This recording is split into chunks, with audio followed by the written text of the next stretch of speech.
관리하라. 아멘. 2월 8일 목요일입니다. 오늘은 요한일서 5장 1절로 마지막 21절까지 말씀입니다.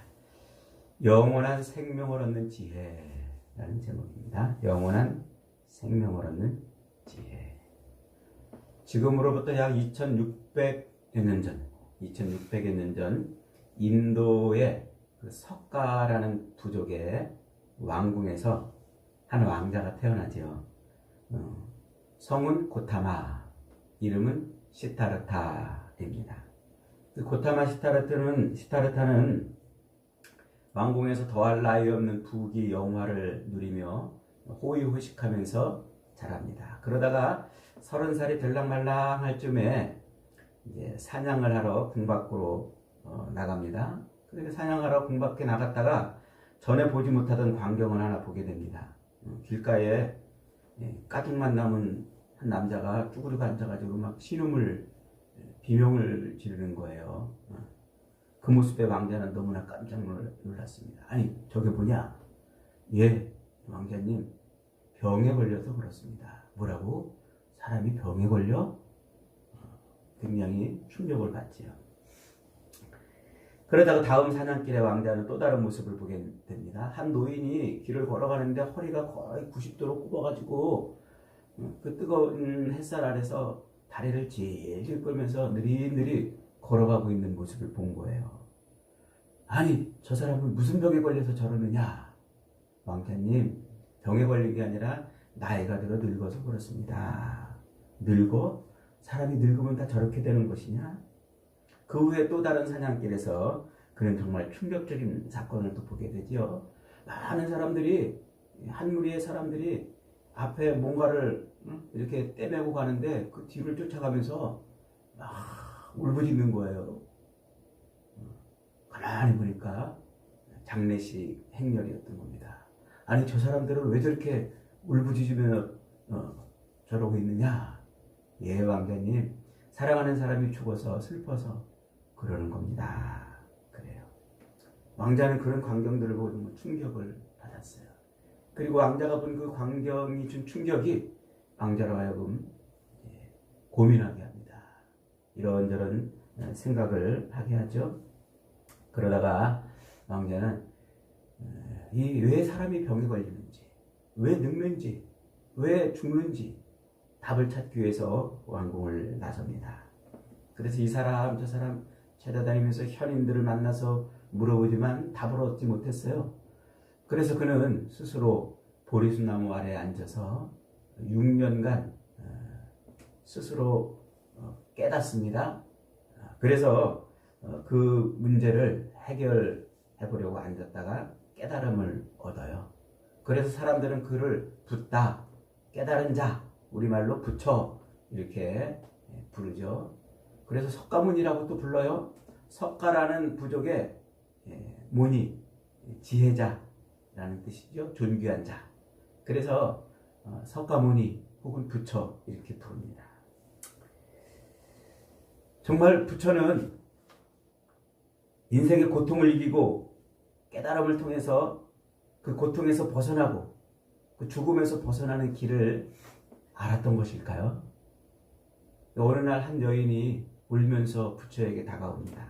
부처님, 제 아이가 죽었습니다. 제 아이를 제발 좀 살려주세요. 그러자 부처가 말하죠.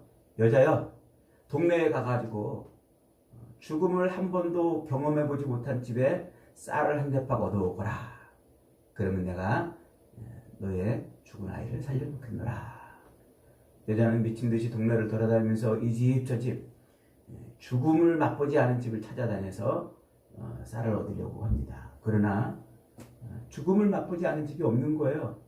여자는 할 수 없이 부처에게 와서 부처님 죽음을 맛보지 않은 집이 없어서 쌀을 붓고 왔습니다. 그러자 부처가 그러지요. 그렇다네. 산다는 것이 다 그렇다네. 결국 모두가 다 고통 속에 살다가 죽음을 맞는 거라네. 그러니 그저 내가 가르치는 팔정도, 이 고통에서 벗어나는 이 8가지 팔정도를 지키면서 살다가 죽으면 되는 것이네. 그랬다고 그러죠. 죽음에 대한 석가모니의 실력은 그 정도였어요. 죽음에 관한 부처의 실력은 세상 수많은 사람들과 크게 다르지 않았던 겁니다. 플라톤을 비롯한 위대한 철학자들과 바다의 섬처럼 불쑥불쑥 역사 속에 등장했던 큰 종교가들도 이 죽음에 관해서는 모두가 다 부처와 혹은 공자의 수준을 넘어서지 못했습니다. 한결같이 다 자기 무덤에 자기 시체를 묻고는 그동안 자기가 이루었던 그 수많은 업적들을 함께 무덤에 놓고는 인생을 마감했던 것이죠.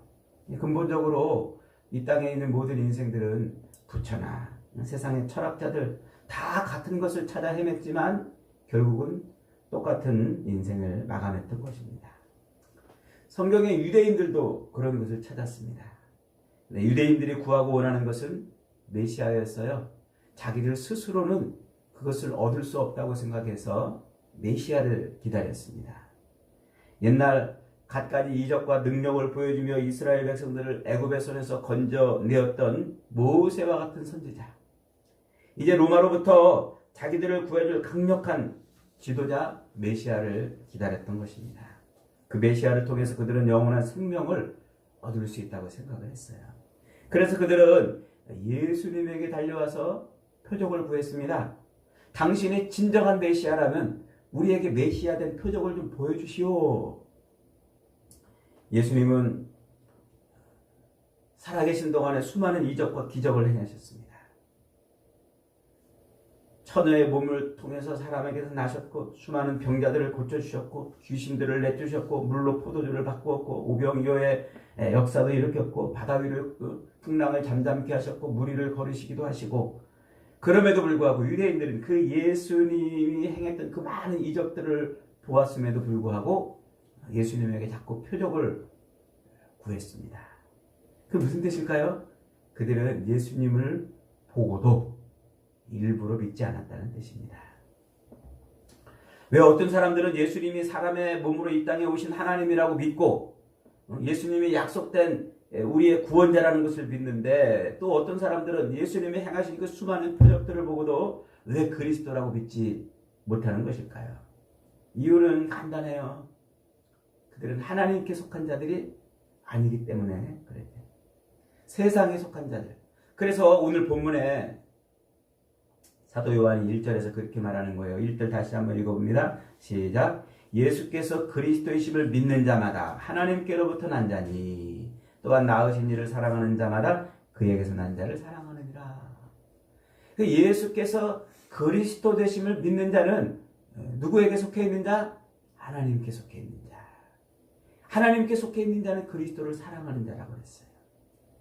그래서 하나님에게 속한 사람들은 예수를 믿으면서 예수 믿는 것은 받은 증거만 도다, 이 노래하고 찬양하는 증거가 차고 넘치는 거예요.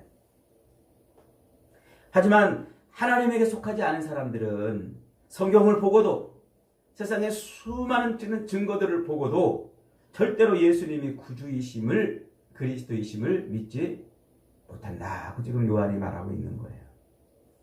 그러니까 세상에는 딱 세 종류의 사람만 있는 거죠. 하나는 예수님께서 사람으로 이 땅에 오신 하나님의 아들임을 믿지 못하는 사람들. 우리 주변에 수두룩하잖아요. 또 하나는 자기가 예수라고, 자기가 그리스도라고 거짓말하는 사람들. 이런 사람들도 부지기수입니다.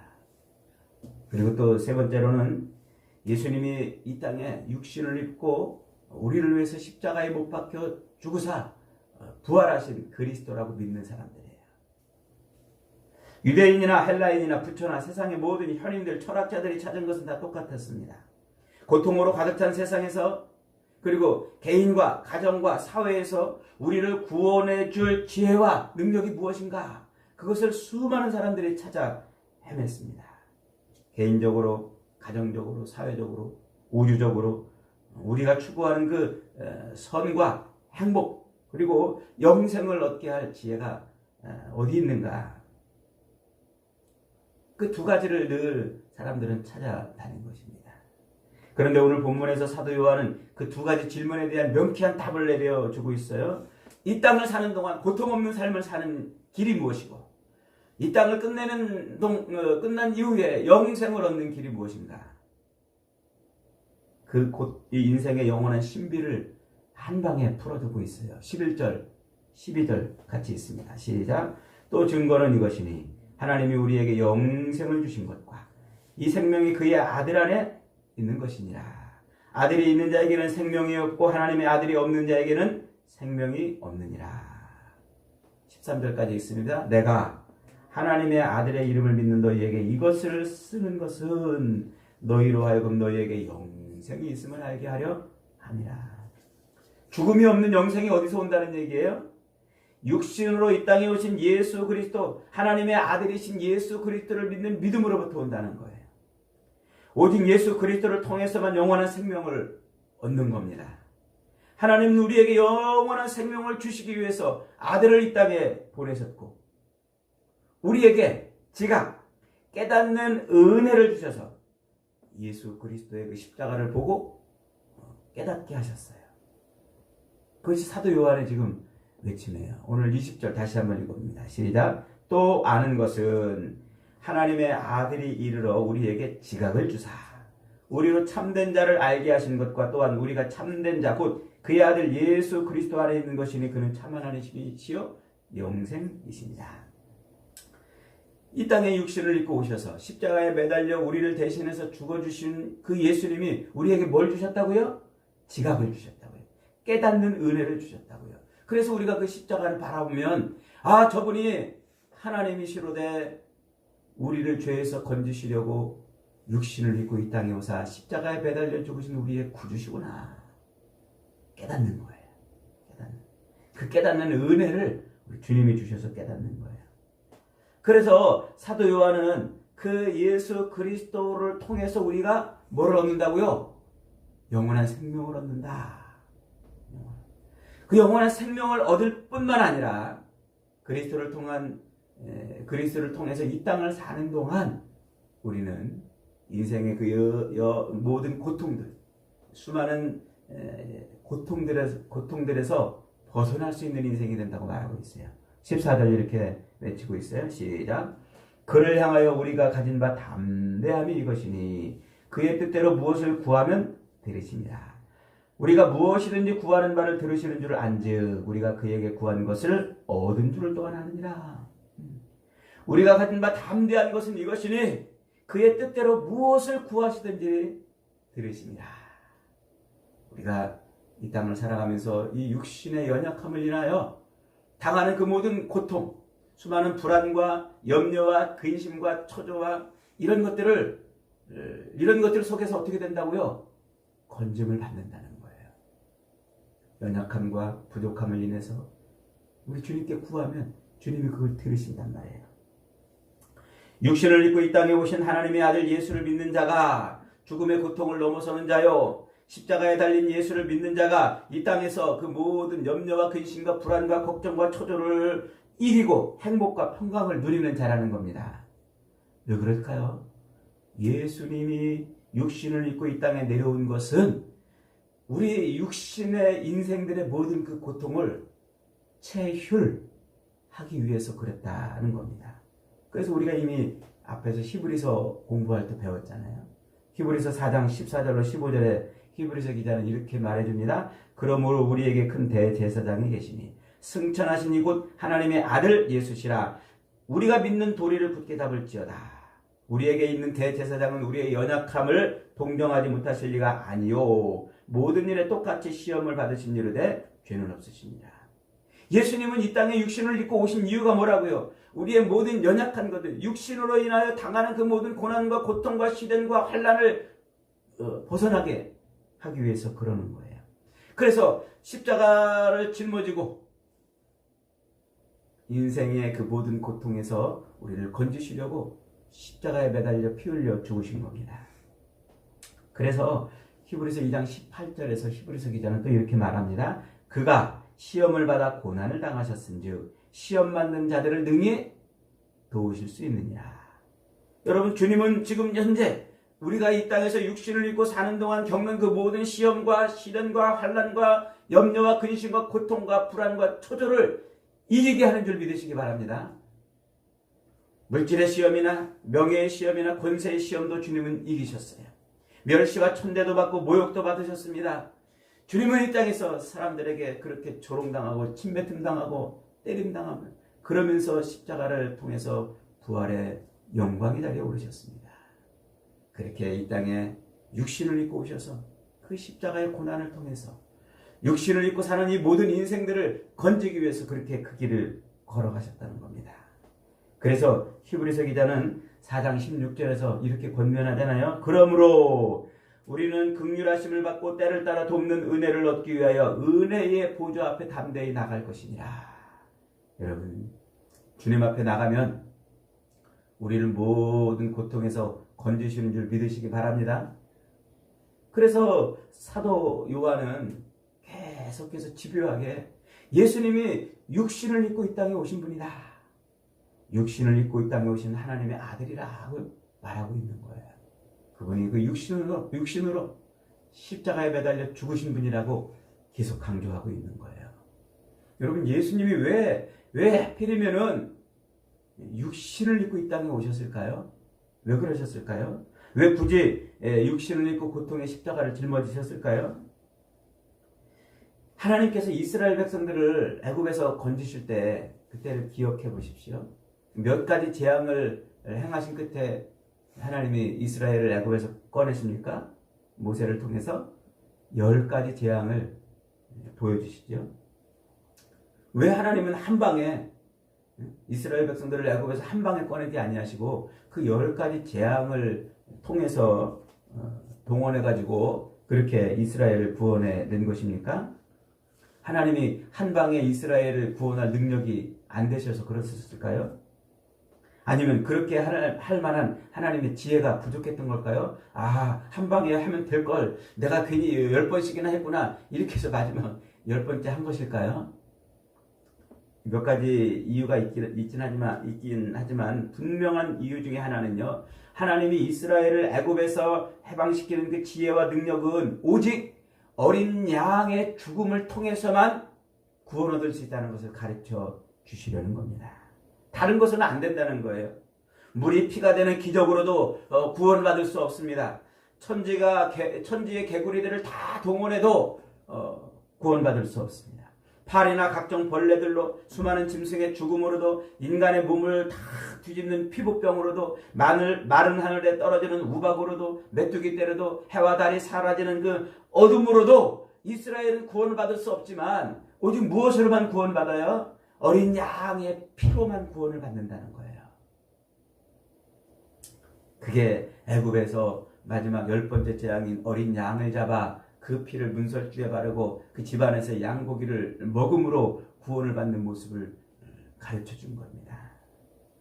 그러므로 어린 양의 죽음이야말로 하나님께서 이스라엘을 구원하는 지혜요 능력이고, 그 당시 애굽 사람들의 눈에는 어린 양을 잡아서 피를 문설주에 바르는 그 이스라엘 백성들의 행동이 정말 무식하고 부질없는 무능한 짓으로 보였을 것입니다만 그게 하나님의 능력이었던 겁니다. 직전의 9가지 재앙에 비하면 장난 같은 거죠. 어쩌면 그렇게 양을 잡아가지고 피를 바르고 있는 이스라엘 백성들을 쳐다보면서 애굽 사람들이 비웃었을 겁니다. 아이고, 저것들이 지금 뭐하나, 이제 미천이 다 떨어졌나 보다, 모세도 미천이 다 떨어졌나 보다. 그런데 바로 그 어린 양의 피로 이스라엘은 애굽에서 종로를 타던 삶을 끝냅니다. 바로의 소나기에서 벗어나고 애굽의 그늘에서 벗어납니다. 왜요? 그 어린 양이 바로 예수님이었기 때문에 그래요. 그래서 일찍이 사도 요한은 요한복음 2장에서 세례 요한의 입을 빌려가지고 이렇게 외쳤죠. 요한복음 2장 29절에 이튿날 요한이 예수께서 자기에게 나아오심을 보고 이르되 보라, 세상 죄를 지고 가는 하나님의 어린 양이로다 외친 거예요. 사도 요한은 그걸 깨달았어요. 예수가 누구신지, 그 예수가 왜 어린 양이었는지, 왜 어린 양으로 이 땅에 오신 예수님이 육신을 입고 오셔야만 했는지를 깨달은 거예요. 그래서 이 엄청난 진리를 선포하는 것이죠. 헬라의 지혜자들과 부처를 비롯한 세상의 모든 현인들이 똑같이 알지 못한 것이 하나 있었습니다. 그것이 무엇입니까? 우리 인생을 이렇게 고통과 슬픔과 두려움과 의심과 욕망으로 가득 차게 만드는 그 원인을 몰랐던 거예요. 그것이 뭡니까? 그것은 바로 죄 때문이에요. 사람들이 이렇게 육신을 입고 있는 동안 고통하고 슬퍼하고 미워하고 다투고 두려워하고 의심하고 싸우는 이유가 뭐 때문이라고요? 죄 때문이다. 그리고 그 죄는 마귀에게서 나왔고 그 죄가 바로 창조주 하나님께 대항하는 것이라는 사실을 그들은 몰랐던 거예요. 그 기본적인 사실을 몰랐기 때문에 그들은 그렇게 많이 고민하고 그렇게 많이 묵상하고 그렇게 많이 고행을 하고 그렇게 많이 수행을 하고 참선을 했어도 인생의 현실을 가득 채운 그 고통과 슬픔에서 벗어날 수가 없었던 것입니다. 오직 하나님의 어린 양이신 예수 그리스도를 믿는 믿음으로만 구원받는다는 이 놀라운 사실을 알지를 못했기 때문에 십자가에서 대속의 죽음으로 죽으시고 3일 만에 다시 부활하사 우리 인생의 영원한 구원자가 되시고 영원한 그리스도가 되신 그분을 알지 못했기 때문에 그런 거예요. 여러분, 예수님이 십자가에 매달려 죽으신 것은요, 세상 사람들이 보면 얼마나 우습고 얼마나 정말 무식한 일입니까? 그 십자가의 죽음을 통해서 인생을 구원한다고 사람들이 얼마나 조롱하고 그럽니까? 그렇게 조롱하는 이유가 뭐예요? 그들은 죄를 모르기 때문에 그래요. 죄를 모르기 때문에. 하나님도 모를 뿐만 아니라 자기들이 지금 죄 가운데 빠져 있다는 사실을 알지 못하니까, 그리고 모든 인생을 그 죄 가운데 빠져서 하나님을 대적하고 거부하고 영원한 지옥의 멸망에 떨어지게 만드는 그 사탄의 존재를 모르기 때문에 그들은 십자가가 그렇게 어리석고 무능하게 보이고 십자가가 그렇게 아무것도 아닌 것처럼 보이는 거예요. 그러나 하나님은 자기 자녀들, 하나님에게서 난 자들, 하나님께 속해 있는 자들의 눈을 열어주셔서 그 십자가를 바라보게 하십니다. 십자가를 보고 깨닫게 하셔요. 저 십자가에 달린 예수가 우리의 구원주구나. 저 십자가에 달려 죽으신 예수가 우리를 죄에서 건지시는 분이고, 저 십자가에 달려 죽으신 예수가 우리를 악한 사탄의 소나기에서 건지시는 분이구나. 이 육신이 겪고 있는 모든 슬픔과 고통과 시련과 환난과 두려움과 염려와 근심과 불안에서 우리를 건지시는 분이구나. 그래서 십자가에 달린 예수 그리스도를 고백하고 찬송하는 겁니다. 십자가의 지혜와 능력은 우리 입에 고백으로만 끝나지 않습니다. 지금 사도 요한이 말하고 싶은 것은 우리가 그렇게 십자가에 달려 죽으신 예수를 바라보고 죽어서 천국 가는 영생을 얻은 것으로 만족하는 것이 아니라 지금 이 땅의 삶에 이 육신을 입고 있는 동안 겪는 그 모든 시련과 환난과 역경과 고난과 슬픔과 눈물과 아픔들을 벗어날 수 있다고 말하고 있어요. 우리의 삶이 변화되는 거죠. 삶이. 그래서 우리는 예수 그리스도의 십자가를 보고 예수님을 나의 구주로 영접하는 순간 우리는 악한 습관을 끊어낼 수 있어요. 좌절과 슬픔을 이길 수 있습니다. 염려와 근심을 내던질 수 있습니다. 질병 가운데에서도, 돈이 없는 가운데서도, 고통 가운데에서도, 환난 중에도 우리는 평강을 누릴 수 있다고 말하고 있습니다. 우리의 가정뿐 아니라 이 사회와 이 조국의 이런 모든 문제들을 다 이길 수 있다고 말을 하고 있어요. 죄와 죽음에서 오는 두려움과 공포에서 벗어나기 때문에 그렇죠. 하나님을 알고 하나님이 이 땅에 육신을 입고 오신 그리스도가 예수님이신 것을 알므로 말미암아 우리는 이 모든 것을 이기며 살 수 있다고 말해주고 있습니다. 안타깝게도 많은 그리스도인들이 십자가 없이 세상에서 성공하고 십자가 없이 행복하게 살아보려고 애를 씁니다.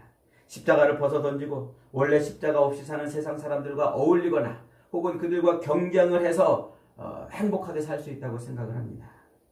적지 않은 교인들이 십자가 없이 행복한 가정생활, 행복한 인생, 출세하고 성공하는 인생을 누릴 수 있다고 생각을 합니다. 열심히 일하면, 열심히 공부하면, 최고 조건의 사람과 결혼하면, 수많은 사람들과 인맥을 구축하면 행복한 삶을 살 수 있을 것이라고 생각합니다. 그것이 바로 세상 사람들이 가지고 있는 철학이고 세상에 열렬하게 외치고 있는 생각입니다. 그것이 바로 세상 사람들이 그렇게 자기 몸을 던져서 새벽부터 밤늦게까지 몸부림치며 살아가는 이유인 것이죠. 그래서 그들의 눈에는 예수 그리스도의 십자가가 미련한 것이요 무능한 것이고 역겨운 것이 될 수밖에 없어요. 그러나 그리스도인은 그 십자가를 통해서 인생의 그 모든 것들을 한 방에 해결하고 다 누리는 것입니다.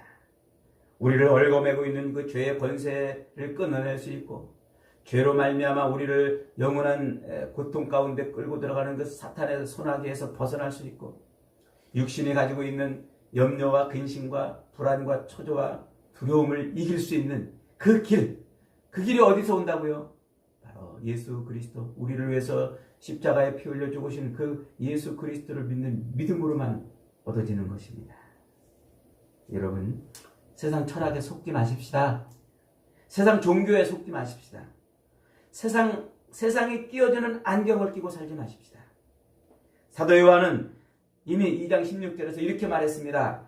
세상에 있는 모든 것이 육신의 정욕과 안목의 정욕과 이생의 자랑이니 다 아버지께로부터 온 것이 아니요 세상으로부터 온 것이니라. 그렇게 말을 했습니다. 그래서 우리에게 이 세상으로부터 오는 그것에 빠져들지 말라고 말해요. 그래서 오늘 본문 5장 4절에서 이렇게 말하는 거예요. 하나님께로부터 난 자마다 세상을 이기느니라. 세상을 이기는 승리는 이것이니 우리의 믿음이니라.